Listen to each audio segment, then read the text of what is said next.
Yo, what is going on, guys? J.Yumeko here, and today we're back with some more Everlasting Summer. Now, I believe that we have just finished the Lena route, and now, as of some comment recommendations, we're going to be going and moving on to Miku's route, because as far as I understand, Lena and Miku's routes are both more, serious, I guess, and a little bit darker in terms of their endings, just sort of comparably to the others. So right now I'm going to focus on Miku's good ending, and then I will obviously be sure to get around to both of their bad endings soon enough. I'm not exactly sure when I'll get to those, if I'll go through all the other girls first, or if I'll just go ahead and maybe move on to Lena's bad ending after this, you know. So we're gonna go with Miku.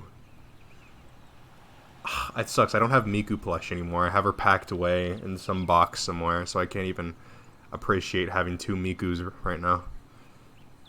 On the other hand, I'm not losing anything. However, she dragged me along with her. Probably nothing good will come of this, but the only way to get her off me is to wrestle my hand out of hers. But that wouldn't be very nice. Nothing bad will happen after all. Probably. Within a minute, we were already standing in front of the music club. In the music club, Miku took a guitar. Here, have a look! She sat down and started playing. I tried to follow her hands. The tune seemed quite simple. It seemed quite easy to repeat it. Got it? Kind of. Let's try. I took the guitar and started playing. That didn't really work out. Let me show you one more time. She played much better than me. Looking at Miku, I wondered. Of course, she was a chatterbox. She was naive and clumsy. However, she was extremely talented in music. Try again. I managed much better the second time. Wow, that's much better. She smiled. It wasn't hard. In fact, just repeat the same notes over and over. Just don't lose track. Start on my command. Okay. Ready? Go! It was a song in Japanese. Frankly speaking, I didn't understand a single word, but Miku's singing was actually quite good. In fact, it was outstanding. She put her heart in every note, every word. Yeah, music probably is the very thing for her to dedicate her life to. It seemed like it wasn't her who chose the music, but the music that chose her. The last half an hour presented Miku in a completely different light. Oh, thank you. Did you like it? I finally managed it with you. On my own, it's not so good. I either mess up the words or miss the strings, and it's just perfect with you. Thank you so much. You really have a talent, you know. Just to play with like that without any preparation. Nope. It seems I changed my opinion about it too hastily. Thanks for the song. Gotta go. See ya. Thanks for... The rest of her words were left behind the door. I leaned on the wall of the club cabin and sighed. Miku's song was still playing in my mind. We don't need any of these hoes. We're a solo wolf. Okay, just for a minute. Oh. Okay, well. I think I have to move. Okay. I keep saying okay. Okay. Because sometimes a dream is just a dream. One doesn't know how to look it up on the internet. Searching for an interpretation of a dream that invaded your dream world in such a rude manner, one doesn't have to assume that it's a sign, a prophecy, a prediction of the future.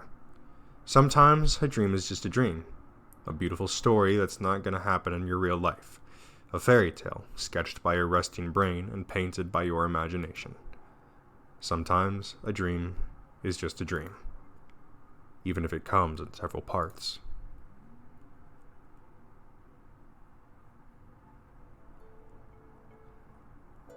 Damn, I'm so tired of all this. Huh?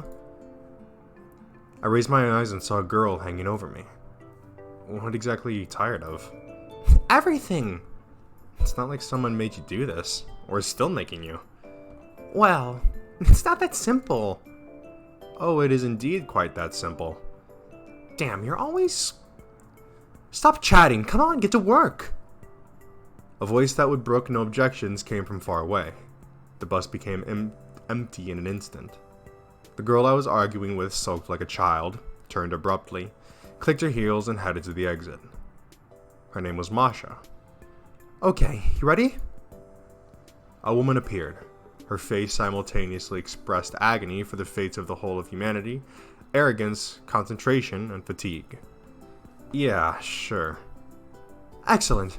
Then, action! I didn't even realize when she left the bus and a camera appeared, pointing at me.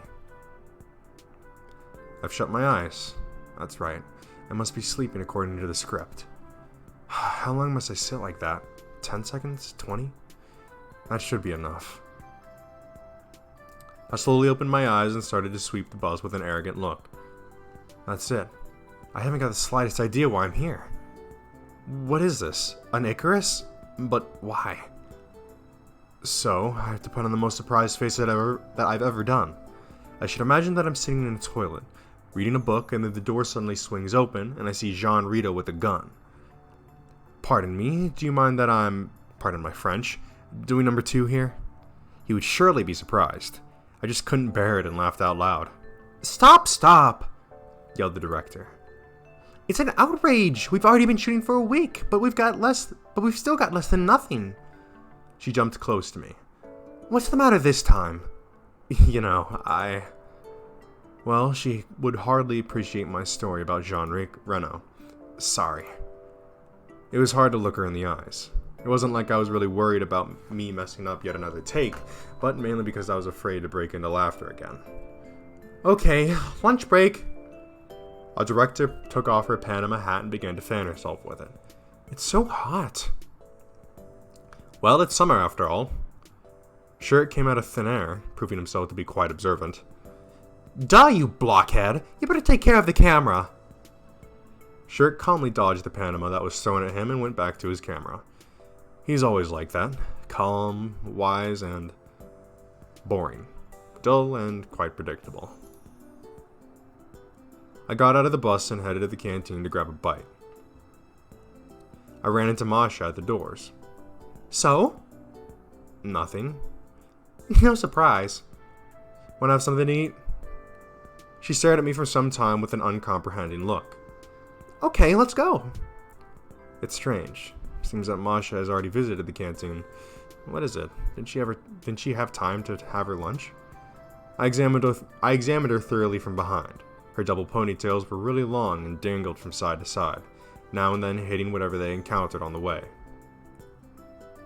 Are you sure that you're comfortable with your hair like that? I asked Masha now that we've sat down at the table. What's the problem? Well, kinda way too long. No? It's a part of my character, dork. As if they were any shorter before that. She threw an angry glance at me and proceeded to violently stir the contents of her packet of instant noodles. One day I'm gonna get gastritis. One day I'm gonna get gastritis thanks to this diet. Gastritis, I'm not exactly sure. I already got it. Oh sure, I bet you've already drunk all the stage props together with these guys. And what's wrong with that? I'm not paid for this work, just so you know. And it's hard, the leading role after all. I don't drink the cameras and filming tape. Oh, it's like you're going for an Oscar. Who knows, who knows. I reclined on the chair and lit up a cigarette. Just for your information, it's a children's camp here in case you'd forgotten. Yeah? See any kids around? Masha just sniffed and didn't reply. And, by the way, all the great ones had to start with something. Some of them, for instance, started with a graduation project. Not a single sane human would ever think of shooting such wild garbage. She gazed warily around with an intimidated look, making sure that nobody except us was at the canteen, and continued. Only our Olga Dmitrievna would. It's not like someone made you do it. Oh yeah? Masha said slowly, with bitterness in her voice. Like I had any choice. Or you did, or anyone else. Well, for starters, you could have proposed another subject. To propose a subject? What subject? All this time, Masha had been sprinkling salt over her noodle cup, and it seemed she wasn't going to stop. I see you like it spicy. What? I directed my gaze at her cup. Damn. She slammed the salt shaker down on the table and sadly drooped her eyes to the small hill of salt. That, like an iceberg fighting global warming, just refused to dissolve in the broth. Oh, come on. I suddenly felt sorry for Misha. Anyway, I could hardly digest this crap. Sandwiches are way better. Here. I pushed my bowl in her direction. She took it silently and began to eat. Won't she even thank me? But it's completely your fault. What exactly? You distracted me and I... Anyway, it's your fault. Whatever. Masha kept eating in silence. I finished smoking and stubbed the cigarette out on the corner of the table. What exactly don't you like about it? Well, it's actually fine, if you get used to it. Lovely noodles. I looked at Masha in a way that made clear exactly how silly and irrelevant her answer was. Ah, you're talking about the movie. About the movie. Take my character, for example. Although never mind us using it as an example, it's the worst part of the script. Were you even reading this how you wrote it? For the first 2 days, then laziness took over. Well, I read it. So what? Does it seem normal to you? What exactly? Character! My character! What's the problem with it? I decided to play the fool till the end. Stop mocking me!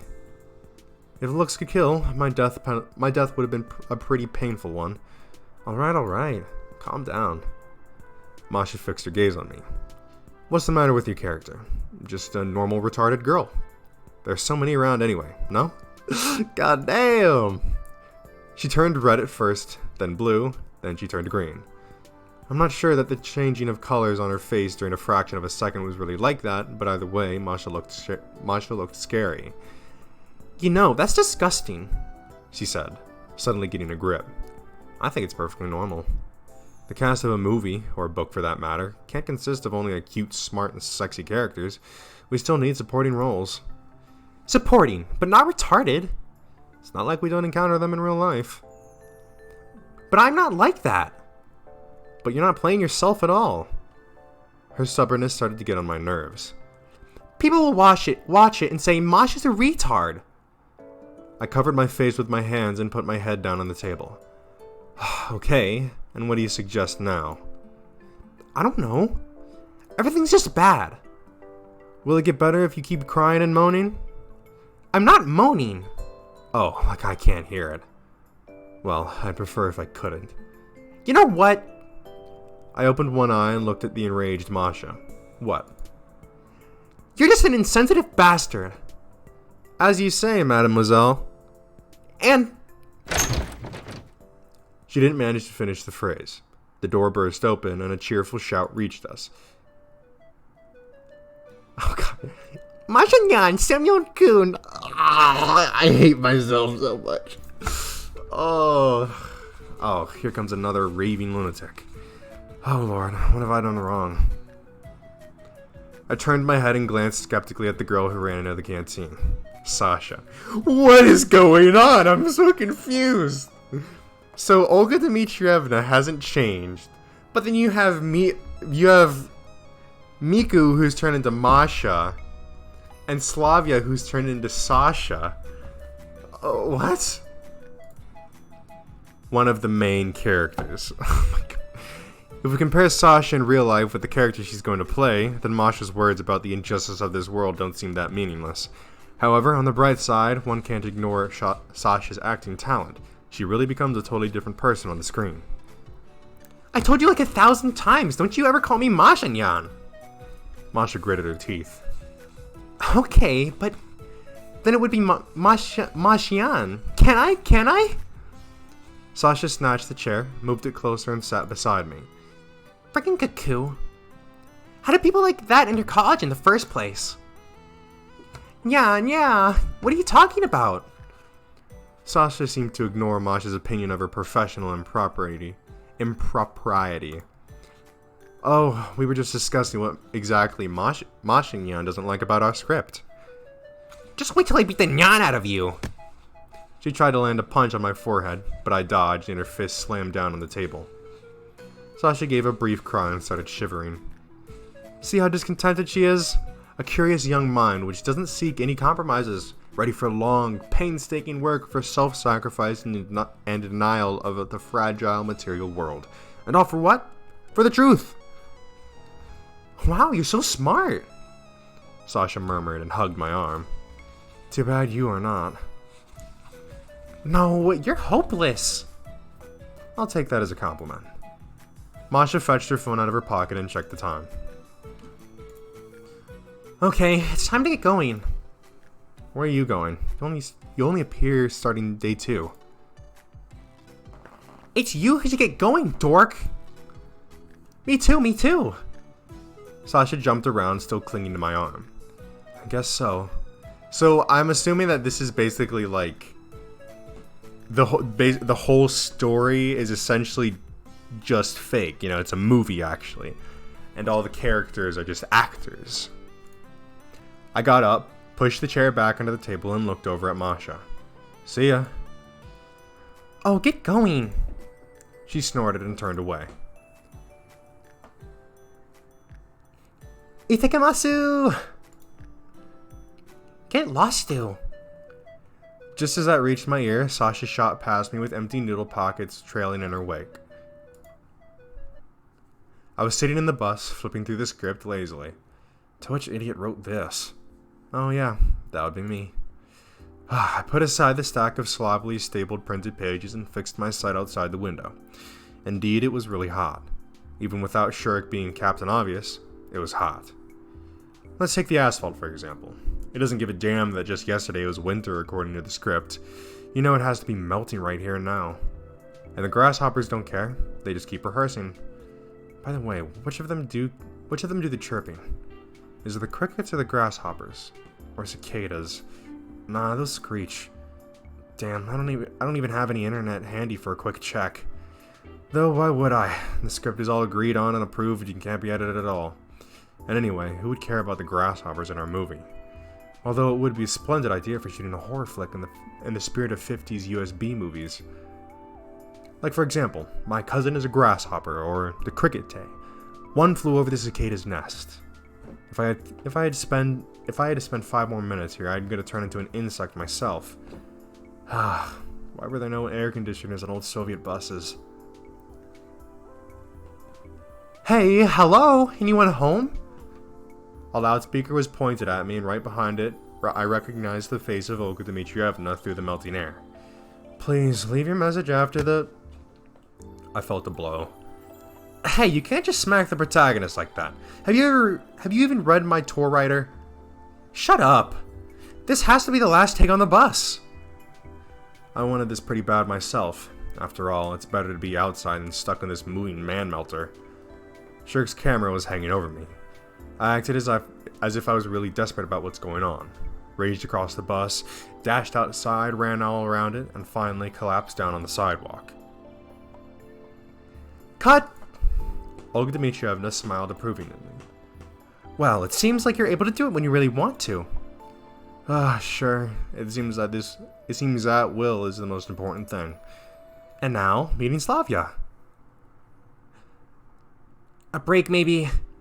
Reuter prayed. We ain't here for a vacation. Off you go to your camera.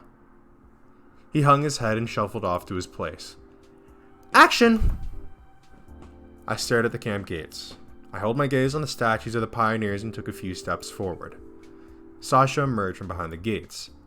Hi, Semyon-kun. My name is Slavia. Yoroshiku ne? A stunned silence descended upon the set. It seemed like even the grasshoppers suddenly stopped their song and looked up at Sasha with fascination. I have just one question for you. The dreadfully calm voice of Olga Dmitrievna reached us from behind me. Have you even tried reading the script? Sure I did, but it's so boring. It was pointless to cry, swear, go into hysterics. We couldn't find another actress here. We have only 3 weeks in this camp and you... She sat down on her director's chair and began to fan herself with her Panama hat. Guys, don't you get that we won't make it if we keep strolling around like this? We still have lots of stuff to shoot. Could you at least get a little more serious? It's like I'm the only one who cares. A stick certainly won't work with Sasha, so maybe we should try carrot instead. I'm sorry. I'll try again. You'd better. I tried hard to imagine the protagonist surveying the unknown environment, as millions of theories fly through his head. He's shocked, he doesn't know what to think of it all, his brain's ready to explode, his consciousness starts to wander, and there you go, a girl. Your average pioneer appears and she has not the slightest idea of what's happening to him. She just greets the protagonist and sends him to the camp leader. I took a few steps forward and Sasha appeared from behind the gates. You must be new here? I caught sight of the lens of the camera pointed at me from out of the corner of my eye and tried hard to make a really surprised face. If so, you need to go to our camp leader. So you can do it if you really want to. Ogdemitrievna wiped the sweat from her forehead. I'm gonna turn gray before my time with all these fripperies of yours. And we still have to do the editing. She checked her watch. Okay, let's call it a day. I'd hardly called myself a workaholic, but even I felt it was too early to stop, given we're already falling behind schedule badly. Don't you think that... I do, but I feel absolutely done. As you wish. I shrugged and headed into the camp. Evening was closing in. Tonight I was dining with Masha, Sasha, and Alyssa. There was a huge bowl of fried potato slices with mushrooms right in front of me. One of the perks of summer. Fresh vegetables from the garden. You better show that much effort during filming. Oh, you sure seem to prefer instant noodles over this? Oh, you seem to prefer instant noodles over this. What are you talking about? Sasha's a great chef, mumbled Alyssa. Did anyone ever tell you that it's impolite to talk with your mouth full? And you're always complaining. Sasha was about to burst into tears. Oh lord. Come on, chill out. Everything's delicious. Yeah, Masha-nyan, do you want me to make you something? Masha gave her such a dirty look that it became obvious even to Sasha that she shouldn't continue. What the fuck? The contrast in the characters. She's like the silly airheaded one. But in this little version, she's like really serious and pissy. She's usually like the calm, collected, serious one. But in this version, she's fucking... What the fuck? What is with her? Ugh. But anyway, just tell me honestly. I won't. But you don't even know what I'm about to ask you. I know. So, what's it gonna be? She stared at me with a triumphant look. Why did I come up with such a rubbish script? Damn. Alyssa and Sasha laughed. Oh, I think you're both okay with it. What's the matter? It's summer. We're surrounded by nature. There's a beach here. Everything looks great. You might as well visit Turkey. Why did you come here? Alyssa glanced at Masha blankly and started to dig into her plate. So? She pointed her fork at me. Fear not the fork, but the spoon. One blow and your skull is doomed. Now you tell me, is he even normal? Semen-kun is kawaii! Sasha hugged my arm and nodded vigorously. What's the matter anyway? He's just got us a free vacation. I don't understand what I'm even doing here. Well, it's not like anyone's holding you here, I said coldly. Oh, if only what I wanted mattered. And you? What are you doing all this time? You just keep nagging others, and yet there's still a lot of time before your appearance according to the script. You must be preparing for the role, eh? I interrupted her. Oh, maybe I am preparing. Double standards. Triple, damn it! So, what are you doing for real? Well, what would you expect me to do? Me? Nothing. Just curious. Reading books, she answered timidly. And every book about how to master acting. Stop it, okay? We're sitting out here, God knows where. No internet, no phone signal, nothing at all. If I hadn't brought the mosquito repellent with me... I brought it, nya. Masha gave her such a look that Sasha suddenly started to take up much less space than usual. I just don't get you. What's the point of complaining all the time? You could have just stayed back home. Did I even ask you? Masha got up abruptly and headed for the exit. Masha-nyan is upset, Sasha said in a distressed tone. If she got upset just now, then wait until you see what she's like. Then wait until you see what she's gonna be like towards the end of the shooting. The Pioneer Chainsaw Massacre with a Druzhba, eh? Druzhba is both friendship and Russian, unfortunately, a well-known brand of chainsaws. Curiously enough, I really couldn't comprehend why Masha keeps freaking out. Sure, since the very beginning she'd had no real enthusiasm for either the script or for the whole idea about shooting a movie in a godforsaken pioneer camp. But still, she wasn't that aggressive. Maybe it's the heat that's to blame. Or the grasshoppers? Sure, that's it, the grasshoppers. They're all giving us hell instead of good sleep. I wish we just had a button to release some sort of poisonous gas. A presto. What are you thinking about? About grasshoppers. What's wrong with them? Might as well ask what's right with them. Grasshoppers. They're not nya. Why? Well, they're so scary. You just don't like insects in general? Nope. Me neither. A heavy silence fell.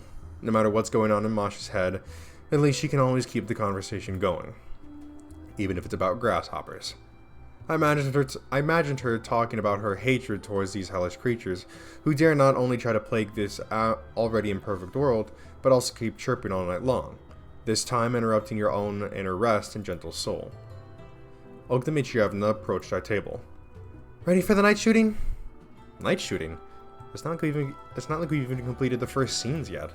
And you also mentioned that we were done for the day. We have to make the maximum use of our time, or else we won't make it at all. I couldn't say I was completely dead tired, and besides, I had to show at least a spark of commitment to the success of my own project. Alright, what are we shooting? The night scene with Slavia in the woods. Nani? Sasha heard that we were discussing her character and jumped in. Just please, began Olga Dmitrievna in a strained voice. Stick to the script this time. Wakarimashita. And stop that already. She gritted her teeth, turned around, and left us. What's that scene about? Haven't you read the script at all? Of course I haven't, said Alyssa proudly. I'm more than okay with just reading the scenes where I appear. I wasn't going to trouble her with the meaningless talk about the necessity of getting the whole picture to fully understand one's character. I'm watching Slavia dancing by the side of the lake in the woods. Yeah, it's so romantic. And she strips down in the process. Yeah? Sasha stared at me with a look of incomprehension. The meaning of my words dawned on her after several moments. Strips? Relax, not completely. Well, if it's gonna be you... She blushed. Sure, seems like this girl has not only been watching too much anime recently, but also is not the smartest one by birth. Just why did Olga Dmitrievna cast a characters like this? As for me, I'd rather cast Masha to play Slavia and Sasha as Miku. Anyway, it's up to the director to decide, and Olga Dmitrievna is the only director we have. By any chance, will there be that? What? Sasha gave Alyssa a blank stare. No. What do you mean? Nothing at all? Not in this scene. Ah, so you will be doing that later. Alyssa showed off a sharp grin. If it sparks your curiosity so much, you should go and read the script already. Nah, I'm not curious about it at all. Alyssa got up from the table. Alright, I'll be going. What is that all about? What is that? It's nothing. Go get yourself ready, the sun's already setting. Nya. Sasha got up and dashed to the exit. I finished my plate of potatoes and gave a heavy sigh. Well, at least we won't manage to shoot... Well, at this rate, we won't manage to shoot even half the movie. I guess we can just put "to be continued" at the end, and turn everything into an epic saga created by the students of a third-rate local cinema and television college.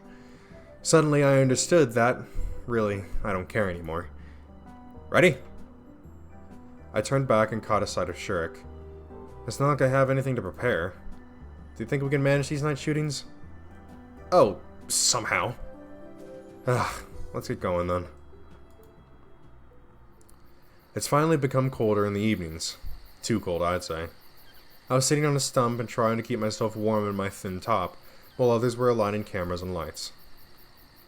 Why should I be doing this stuff anyway? It's not like I'm even part of this scene. Masha was setting up a light reflector cloth between the trees. Who else? We're already short on manpower. Well, you could bring in more people for this. Everyone would have been happy to participate in the production of such a masterpiece. Are you complaining about something? Olga Dmitrievna gave her a menacing look. Not at all. I'm fine. Our director was probably the one person here that Masha hesitated to argue with. I wonder why. Shirk sat down next to me. What do you think? Any chance we'll get it done in 2 or 3 takes? I have no idea. It's not like it depends on me. I nodded towards Sasha. She was jumping up and down energetically by the lakeside, warming up for her role. Oh, I see. Shirk heaved a doomed sigh and headed to his camera. Alright, it's time. I hid myself behind a tree. Camera, action! Oh, I've never seen this part before. Sasha walked past me, almost dancing. I couldn't help but notice that given all this extra lighting, combined with the moonlight, she looked plain stupid. But that's the cameraman's concern anyway. It's probably for the best. I slowly emerged from behind the tree and followed her. Sasha went slowly along the shoreline, almost hovering above the ground, taking off her neckerchief and unbuttoning her shirt on the way. In fact, it actually looked amazing. I bet she could have been a great actress of the silent cinema. Soon enough, Sasha disappeared into the woods. I took a few moments to space out at the shoreline and then started to follow her.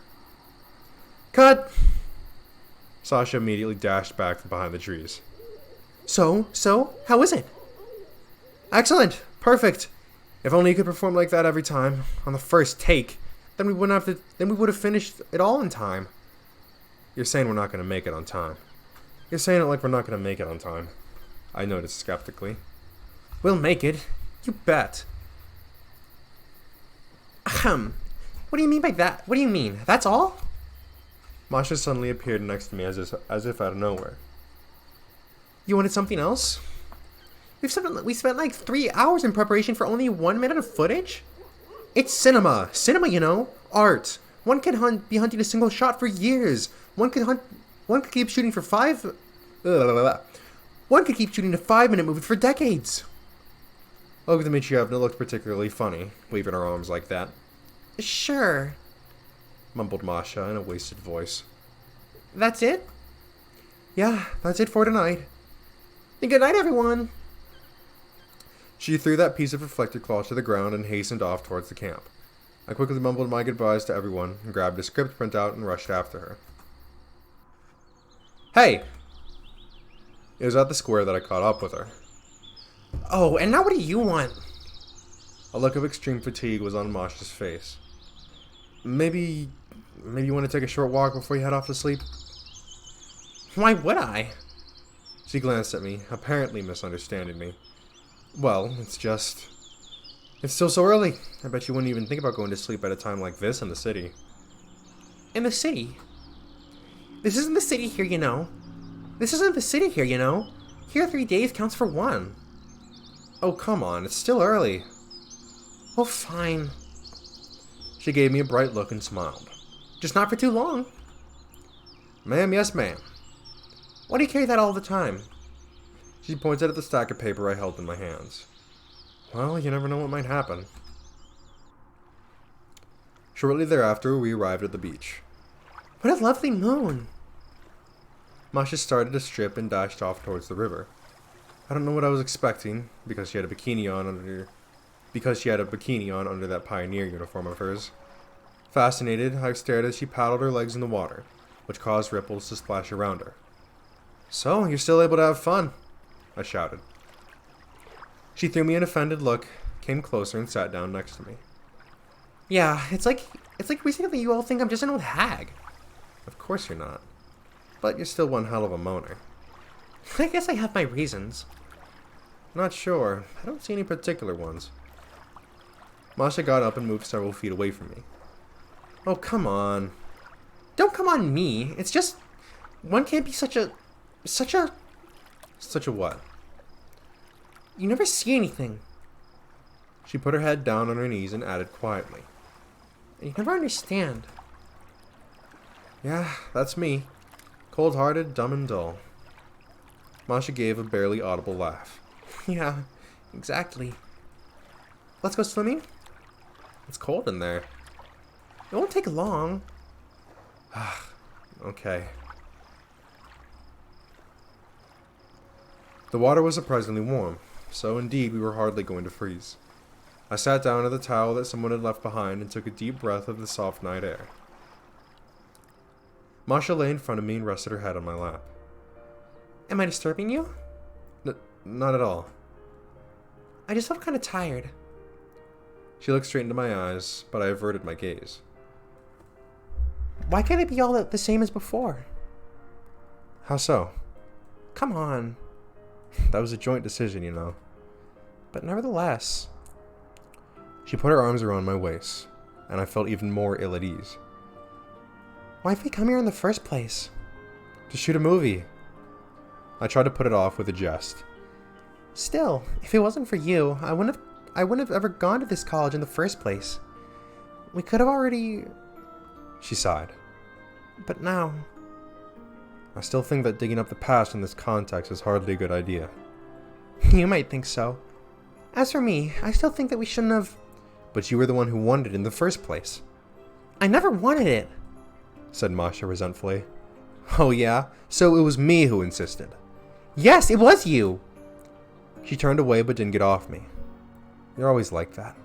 You don't like this, you don't like that. Why can't you just adopt a simpler approach to life? Take a look around, it's a splendid summer. It's a beautiful night. We're shooting a remarkable movie. In fact, everything's great. Do you really believe all that yourself? Her question was indeed one worth asking. I do. Kind of. It's not like everything's always ideal. But what's so bad about it? Everything is bad. She seemed ready to burst into tears. This stupid camp? That script of yours? Everything! Everything is bad! You're not a child anymore. You could have already started a family, gotten a job. Hey! We discussed it all like 1,000 times. Yeah, and broke up exactly because of that. That was your call, mind. Precisely because of your everything is bad attitude. Oh, but you go like everything's great to make up for that. Only fools rejoice about everything around them. I'm not rejoicing. Or rather, I'm not rejoicing about things that aren't worth rejoicing about. I like my work. I find pleasure in films. Do I really? So that means you don't find pleasure in me? She got up and leaned against my chest. Ugh, maybe we shouldn't. What's the matter? Don't you want to? I couldn't make up my mind on how I should reply. On the one hand, I didn't want to open old wounds. But on the other hand, I clearly understood that I'm not in a position to refuse. And by now I didn't care if someone who not be sleeping might see us. But why? What comes after? Who cares? Well, in that case... The gleaming moonlight reflecting in the water droplets on her bare skin, the sticky sand, the chill of the summer night and the heat of her body, heavy breathing and gasps of pleasure, everything passed in one brief moment. Guess it's time to sleep. It's gonna be a rough day tomorrow. Uncle Dmitrievna will definitely push us hard. I was slowly buttoning my shirt as I watched Masha dressing. I don't want to sleep alone, she murmured quietly. What, afraid of the grasshoppers? It's not the grasshoppers, it's the crickets. I'm not afraid of them. She averted her gaze and blushed a little. It's just, well, unusual. You might have got used to it, given the amount of time. I suddenly thought that there was nothing wrong with this idea, especially given everything that happened. Okay. But where? Masha gave me a questioning look. There are a couple of unoccupied cabins reserved for further scenes. Well, we could use these props for a while, I guess. Let's go. She smiled, got up, took my arm, and we slowly headed back to the square.